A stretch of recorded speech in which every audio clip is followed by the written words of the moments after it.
کیونکہ لاڈلا تھا، اس کی ہر فرمائش تھی، ہر ڈیمانڈ، ہر مطالبہ جو تھا سلیمان علیہ السلام کا خوشی قبول فرما لیتے تھے۔ ایک دن آ گیا، حضور میں نے آپ کی دعوت کرنی ہے۔ کس نے کہا؟ بولو۔ ہدہد ذات کا کون ہے؟ پرندہ ہے، اڑنے والا پرندہ، انسان نہیں ہے، کوئی ملک خان جام نہیں ہے، ذات کا پرندہ ہے۔ حضور میری دعوت قبول فرمائے۔ آپ نے ہنس کے ارشاد گرامی فرمایا تو ہمیں کیا کھلائے گا؟ سبحان اللہ۔ تو ہمیں یہ بات تفسیر روح البیان شریف کے اندر علامہ اسماعیل حقی رحمۃ اللہ تعالی علیہ نے 19ویں پارے والی جلد سورۃ النمل آیت نمبر 22 کے تحت اس بات کو درج فرمایا ہے۔ وہاں پہ آپ نے ہدہد پرندے کے حوالے سے کچھ لطیفے بھی لکھے ہیں۔ تو آگے حضور نے دعوت قبول فرمائی۔ آپ نے ارشاد گرامی فرمایا کہ ٹھیک ہے، کل دوپہر کا کھانا تیرے پاس ہوگا۔ سبحان اللہ۔ کل دوپہر کا کھانا آج یہ ہوتا ہے نا، ذات کا کمی ہو یا معتاد ہو، اس کی باتوں پہ سنتے نہیں ہے، ذات کا پرندہ ہے، پیار آ گیا رب کے نبی کو تو اس کی دعوت کو بھی آپ نے قبول فرما لیا۔ سبحان اللہ۔ جی آپ نے تمام تر فوجوں کو، تمام تر جنوں کو، تمام تر پرندوں کو الرٹ کیا۔ آپ نے فرمایا کہ کل دوپہر کا کھانا ہدہد پرندے کے پاس ہوگا۔ سارے کے سارے فوجیں دست بستہ ہیں، ہاتھ جوڑ کے کھڑی ہیں، حضور چلے، ٹائم ہو گیا، چلے گئے۔ جب آپ اس کے جناب والا آستانے کے اوپر پہنچے، غریب خانے کے اوپر پہنچے تو وہ تھا تو پرندہ اڑنے والا، وہ تمام تر فوجوں کے اوپر، آپ کے اپنا سر مبارک کے اوپر وہ اڑنے والا، اڑنے لگا فضا کے اندر۔ آپ نے ارشاد گرامی فرمایا او میاں صاحب ہم تیرے مہمان بن کے آئے ہیں۔ یار وہ کیسا پرندہ ہوگا جس پرندے پر آپ کے نبی نے فرمایا ہوگا ہم تیرے مہمان بن کے آئے ہیں۔ سبحان اللہ۔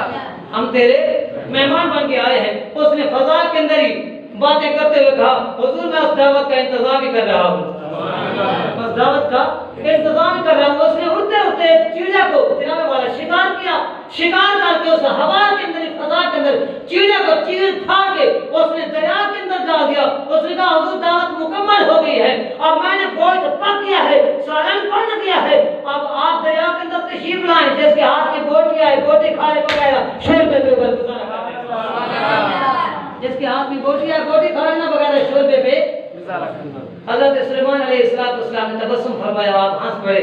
آپ نے فرمایا واہ ہدہد نے بھی کمال کر دی۔ سبحان اللہ۔ حضرات گرامی یہ پیار تھا نا، اسی پیار کی وجہ سے مقام صنعاء یمن کا شہر بیت المقدس سے واپسی کے اوپر آپ نے ارشاد گرامی فرمایا سارے موجود ہیں، پر جس کے ساتھ پیار ہے وہ کیوں نہیں ہے؟ سبحان اللہ۔ تو معلوم یہ ہوا کہ جس کے ساتھ پیار ہو، دل لگی ہو، محبت ہو، اگر یار وہ سامنے نہ آئے، چاہے سارا زمانہ اکٹھا ہو جائے، لیکن طبیعت کے اندر تلخی آ جاتی ہے۔ جو پیارا تھا وہ تو آیا ہی نہیں ہے، سبحان اللہ، وہ تو آیا ہی نہیں ہے۔ اور بدبخت ہے وہ مرید، بدبخت ہے وہ اولاد، اور کم بخت ہے وہ شاگرد کہ جس کے نہ ہونے کے اوپر پیر کہے میرا مرید نہیں آیا تو اچھا، اولاد والدین کہے اولاد نہیں آئی تو اچھی، استاد کہے شاگرد نہیں آیا تو اچھا، اس وجہ سے کہ اولاد نے دل دکھایا ہوتا ہے، مرید نے دل دکھایا ہوتا ہے، شاگرد نے دل دکھایا ہوتا ہے۔ اگر دل دکھاؤ گے تو پھر کہتے ہیں جان چھٹی نہیں آیا۔ اگر جس کے ساتھ پیار ہوتا ہے وہ نہ آئے، طبیعت میں ناگواری ہوتی ہے، پیار تھا تو پیارا پر آیا کیوں نہیں ہے؟ سبحان اللہ۔ ایسا ہے کہ نہیں ہے؟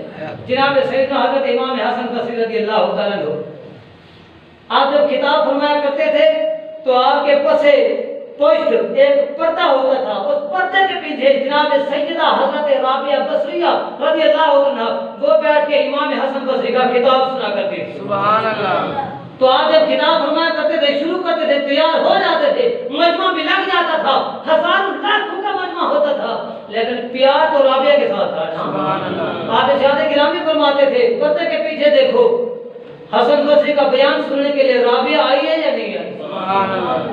تو میاں جس کے ساتھ پیار ہونا تو دل لگی ہو ہی جاتی ہے۔ تو حضرات گرامی معلوم کیا ہوا، پیار کسی کے ساتھ بھی ہو سکتا ہے، لیکن رب کے نبی کو پیار آ گیا پرندے کے اوپر۔ جناب سیدنا حضرت سلیمان علیہ السلام نے فرمایا ہاں بھی لا ارى الهدهد، میں ہدہد کو نہیں پا رہا، کیا وجہ ہے؟ ہم کان من الغائبین، وہ کیوں چلا گیا ہے، مجھ سے غائب ہو گیا، اس نے چھٹی بھی نہیں مانگی، رخصت بھی نہیں مانگی، کوئی اپلیکیشن نہیں لکھی، منظوری بھی نہیں لی، پھر بھی چلا گیا ہے، وجہ کیا ہے؟ لَأُعَذِّبَنَّهُ عَذَابًا شَدِيدًا، وہ آئے تو صحیح نا، میں اس کو سخت ترین عذاب دوں گا۔ اب وہ کہاں گیا تھا؟ جہاں سلیمان علیہ السلام نے پڑاؤ مبارک فرمایا تھا، تو وہاں پہ آپ استراحت فرما رہے تھے، وہ اپنے ہم جنس ہدہد پرندوں کو ملنے کے لیے قریب ایک باغ تھا، باغ سے ایک درخت کے اوپر دوسرا پرندہ جنس کا وہ بھی ہدہد تھا، اس کے ساتھ جا کے بیٹھ گیا۔ یار ہم جنس کے ساتھ پیار ہوتا ہے، پیار ہوتا ہے کہ نہیں ہوتا؟ بولو، انسان کے انسان سے پیار ہے کہ نہیں ہے؟ بولو، ہوتا ہے نا؟